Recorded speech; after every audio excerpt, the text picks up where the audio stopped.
할렐루야. 좋으신 하나님께 영광 올려드립니다. 예수님의 이름으로 여러분 모두를 축복합니다. 거룩하고 복된 날입니다.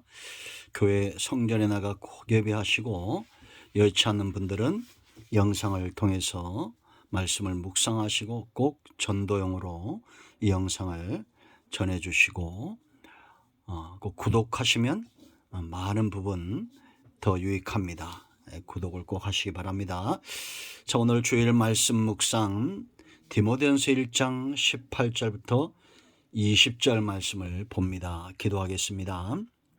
영광과 감사를 우리 하나님께 올려드립니다. 온 마음으로 하나님을 사랑합니다. 거룩하고 복된 날 온전히 하나님만을 경배하며 예배하기를 원합니다. 주의 보혈을 의지하오니 우리의 모든 죄와 허물을 사하시고 주의 이름을 의지합니다. 하나님의 선하신 뜻과 인자하심 가운데 응답하여 주시기를 원합니다. 성전을 찾아 예배하고 말씀을 사모하는 모든 죄 백성들 가운데 하나님의 위로와 은혜로 채워 주시기를 원합니다. 종을 낮추시고 겸손하게 하시고 오직 말씀의 도구만 되게 하옵소서. 예수님의 이름으로 사모하며 기도합니다. 아멘. 자, 18절 말씀 보겠습니다. 아들 디모데야, 내가 네게 이 교훈으로서 명하노니 전에 너를 지도한 예언을 따라 그것으로 선한 싸움을 싸우며 믿음과 착한 양심을 가지라. 어떤 이들은 이 양심을 버렸고 그 믿음에 관하여는 파선하였느니라. 그 가운데 후메네오와 알렉산더가 있으니 내가 사탄에게 내어준 것은 그들로 훈계를 받아 신성을 모독하지 못하게 하려 함이라. 아멘. 오늘도 이 말씀이 우리 모두에게 큰 은혜가 되고 깨달음이 되기를 예수님의 이름으로 축원드립니다. 제가 여러 번 강조하지만 성도가 누리는 가장 큰 복은 바로 깨달음입니다. 깨닫지 못하면 구원의 초청에 응답하지 못할 겁니다.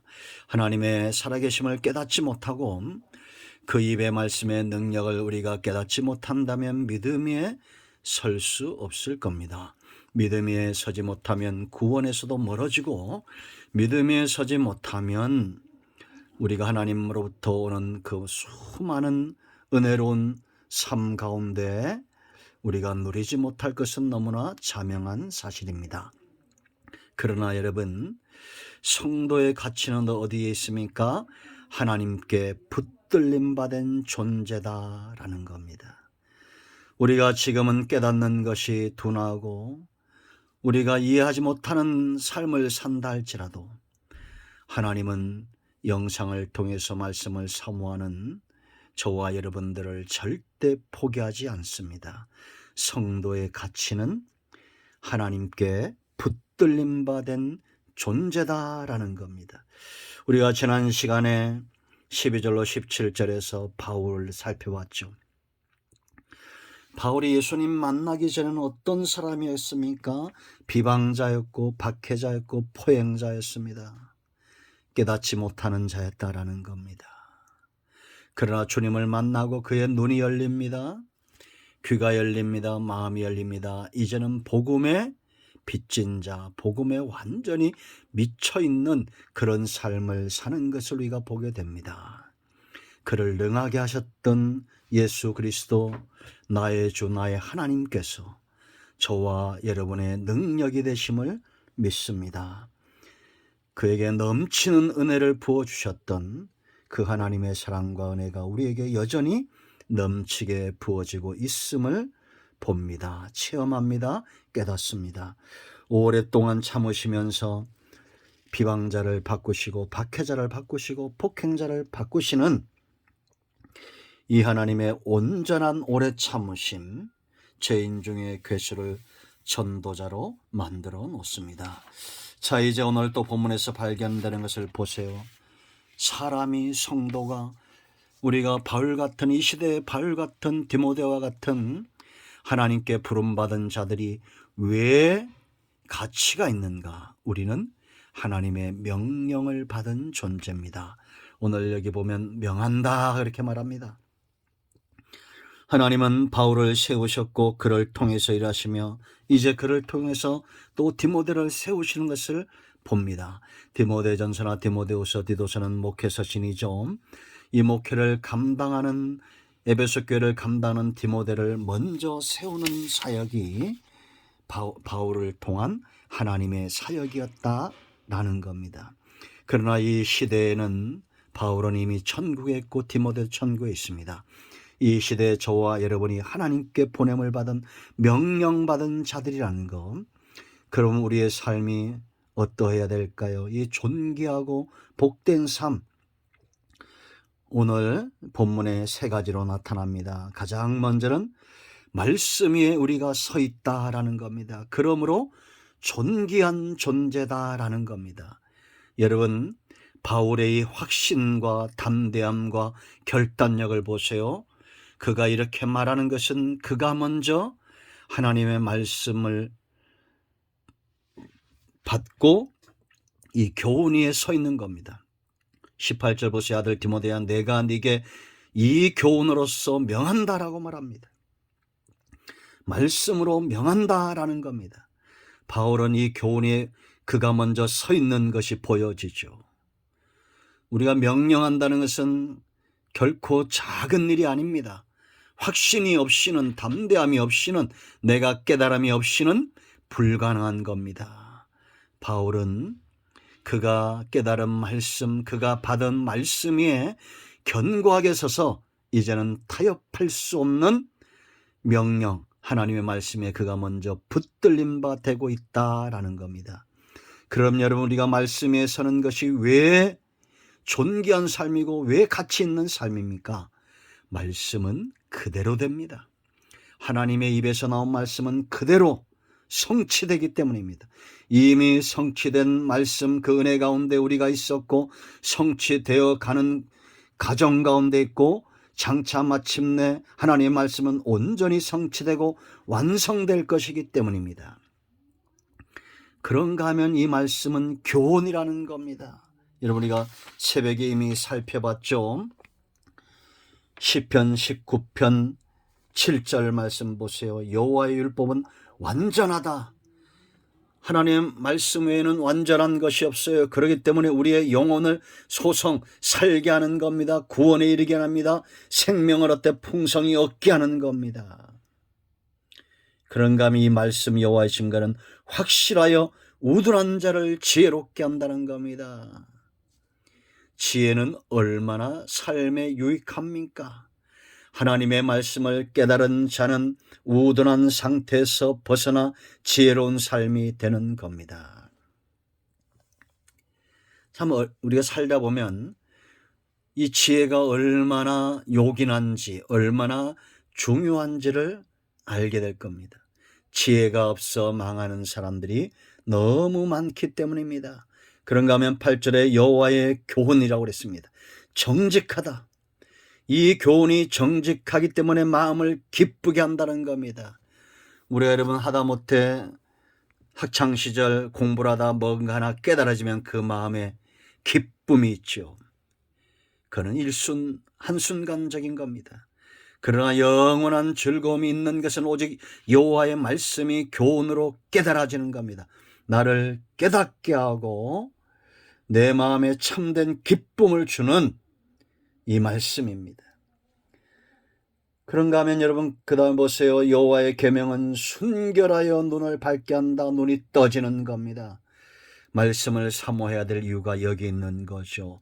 바울이 담대하게 명령하는 이유가 여기 있는 거예요. 눈이 밝은 겁니다. 이거와 같아요. 여러분, 우리가 어두운 길을 가다가 등불을 가진 사람이 있고 등불이 없는 사람이 있어요. 그러면 누가 더 큰 소리를 쳐야 됩니까? 등불을 가진 자가 큰 소리 쳐야 되겠죠. 그곳은 길이 아닙니다. 그리 가면 웅덩이에 빠집니다. 넘어집니다. 낭떠러지가 있습니다라고 분명히 말하죠. 여호와의 계명 말씀에 붙들린 자들은 죄를 향해서 가고 지옥을 향해서 가는 자들에게 큰 소리로 외칠 수 있어요. 눈이 밝아져 있기 때문입니다. 그래서 여러분, 여기 보세요. 너를 지도한 예언이다 라고 말합니다. 이정표를 발견한 거죠. 우리가 누군가에게 뭔가를 지도하고 가르친다는 것은 그만한 가치가 있는 거죠. 깨닫지 못하고 이 말씀의 깊은 것을 알지 못하고 누구를 지도하겠습니까? 바울은 먼저 말씀을 교훈으로 받고 그 위에 서서 디모데를 지도하고 있는 겁니다. 여러분 가정의 자녀들에게 말씀의 통로가 되시고 교사가 되시기를 축원드립니다. 우리 주변의 수많은 사람들에게 복음의 통로가 되어야 될 줄로 믿습니다. 주저하지 마세요. 주눅들지 마세요. 강하고 담대하게 진리에 서서 복음을 외치고 말씀을 전하는 우리 모두가 되어야겠습니다. 자, 두 번째, 이 명령받은 사람들이 왜 중요하냐? 우리는 전쟁을 예비하도록, 전쟁에 나가 싸우도록 부름을 받았어요. 8절 보세요. 선한 싸움을 싸우라. 지도한 예언을 따라 그것으로 선한 싸움을 싸우라. 성도의 싸움은 선한 싸움입니다. 무슨 싸움이 선한 것이 있고 악한 것이 있습니다. 있습니다. 악한 자들에게서는 악한 싸움이 일어나는 거예요. 사탄은 있죠. 절대 선한 싸움을 할 수 없는 존재입니다. 우리를 넘어뜨리고 도둑이 오는 것은 도둑질하고 죽이고 멸망시키기 위해서 온다라고 분명히 말하고 있죠. 그러나 이번 요한복음 10장 9절 10절 말씀 보세요. 예수님이 오신 것은 양으로 생명을 얻게 하고 더 풍성히 얻게 하는 겁니다. 악한 자에게서 선한 것이 나올 수 없고 선한 자에게서 악한 것이 나올 수가 없습니다. 자, 그러면 우리가 싸움이라고 생각해 보세요. 정말 이 싸움에 승리하기 위해서 필요한 것이 뭘까요? 크게 두 가지입니다. 담대함과 영적인 무기입니다. 이는 하나님을 의지함으로, 지도받은 말씀이라는 것은 하나님을 철저하게 의지하게 되었다는 거죠. 가능한 겁니다. 여러분, 기드온의 300용사 보세요. 미디안의 13만 5천 명을 물리쳤던 자들은 불과 300명이었습니다. 그들은 두려움에 떠는 자가 아니었어요. 그들은 자기 관리가 잘 되는 자였습니다. 명령에 죽고 사는 것이 군대죠. 여호와를 위하라, 기드온을 위하라 외치는 말에 13만 5천 명을 향해서 달려갈 줄 아는 그런 담대한 자들이었다라는 겁니다. 그들이 받은 무기는 뭐였습니까? 횃불과 항아리와 그 입술의 권세였어요.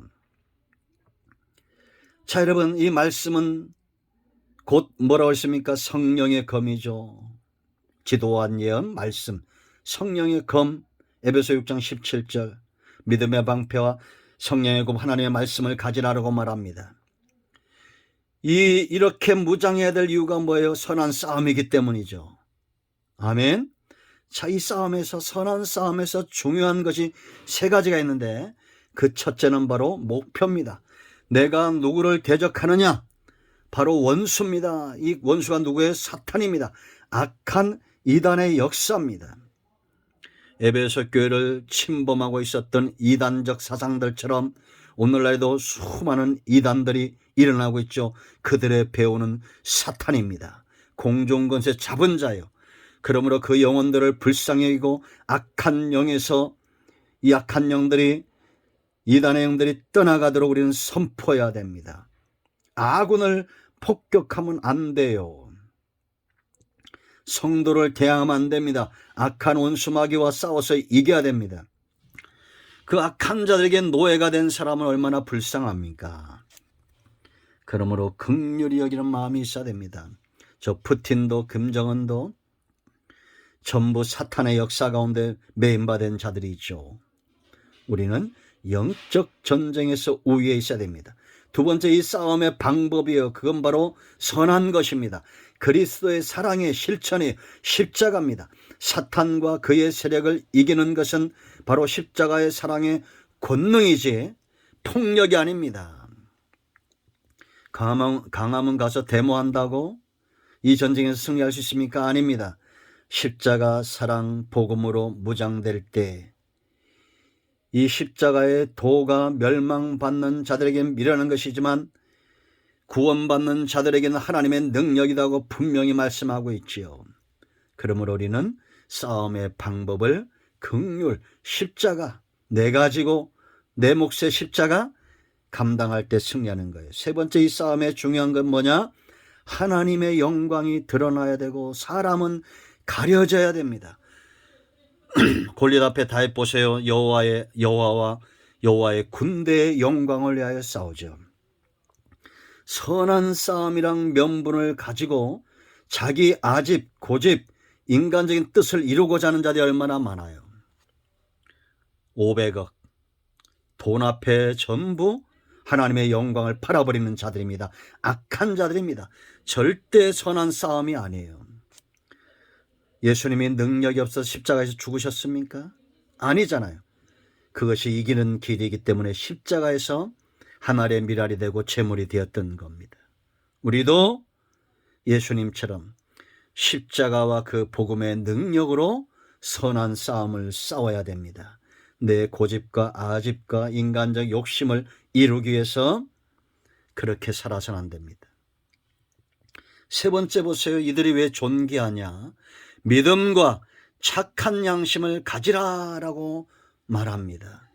여러분 5절에서도 이 교훈의 목적이 있었죠. 청결한 마음과 선한 양심과 거짓이 없는 믿음에서 나오는 사랑이다 그랬습니다. 여러분 이 믿음과 양심은 절대 떨어질 수가 없어요. 그런데 여기서 파선한 자들이 있다라고 말합니다. 먼저 그들은 잠시 후에 살펴보고 믿음과 착한 양심을 잘 설명했던 신학자 벵겔이 있습니다. 믿음은 향유와 같다. 착한 양심은 그것을 담는 유리그릇과 같다. 마음이 유리그릇은 잘 깨지기 쉽잖아요. 그런데 거기에 믿음이 담겨 있어요. 그러므로 자기 관리를 잘 해야 됩니다. 깨지지 않도록, 이 믿음에서 파선하지 않도록. 여기 믿음에서 파선한 자가 나오는데 먼저는 후메네오입니다. 이 후메네오에 대해서 어떻게 다루고 있느냐?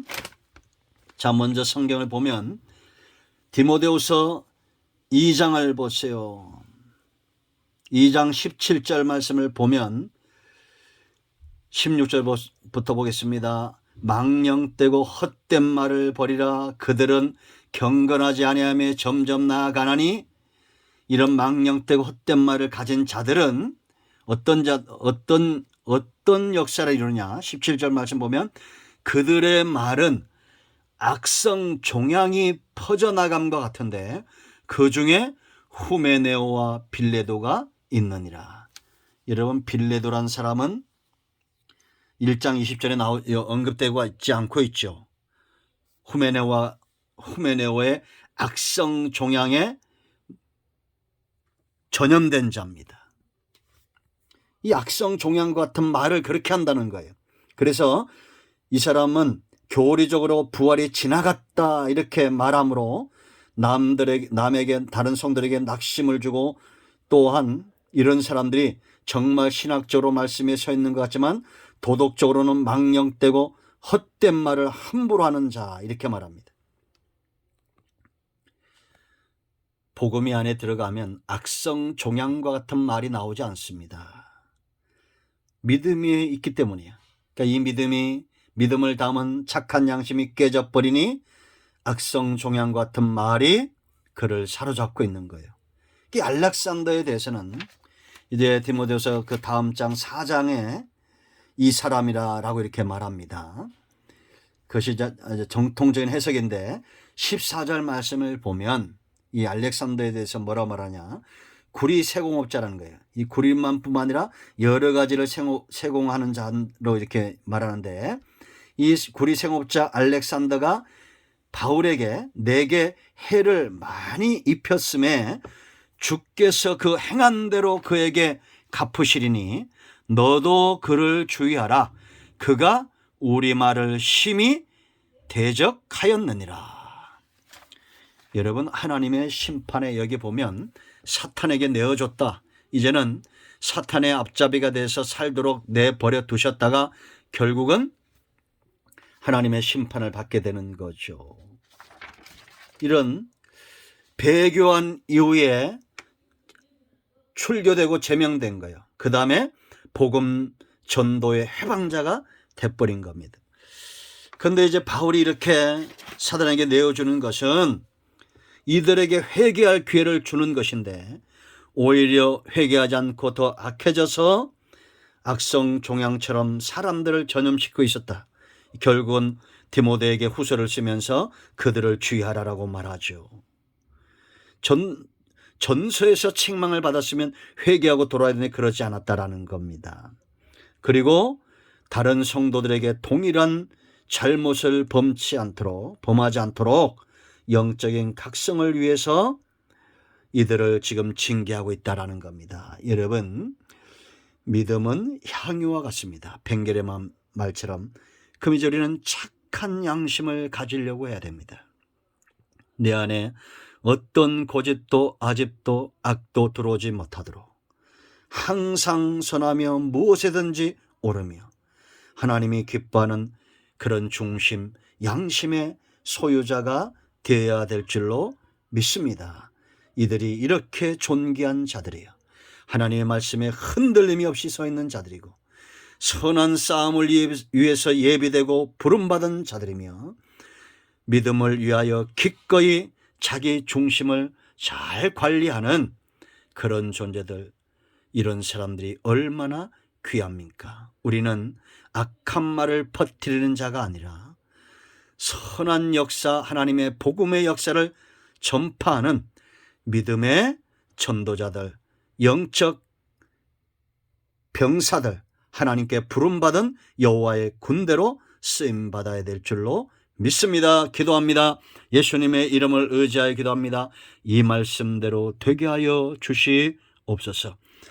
우리 가운데 마음이 상한 자, 병든 자 치유하시고 이제 말씀에 서며 선한 싸움을 위하여 예비되며 믿음과 착한 양심의 소유자로 하나님 앞에 살기를 원합니다. 예수님의 이름으로 사모하며 축복하며 취하며 기도합니다. 아멘. 이제는 우리 주 예수 그리스도의 크신 은혜와 하나님 아버지의 큰 사랑과 성령의 위로교통 충만 치유하심의 역사가 영상을 통해서 예배하는 모든 주의 백성들 위해, 복음적인 모든 교회와 하나님의 나라 주의 성도들 위해 이제로부터 영토록 함께 있을지어다. 아멘.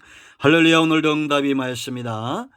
꼭 구독하시고 이 말씀을 영상으로 전하시기 바랍니다. 그리고 영상을 받는 친하신 분들은 꼭 구독을 하도록, 그래야 말씀이 잘 전해질 수 있습니다.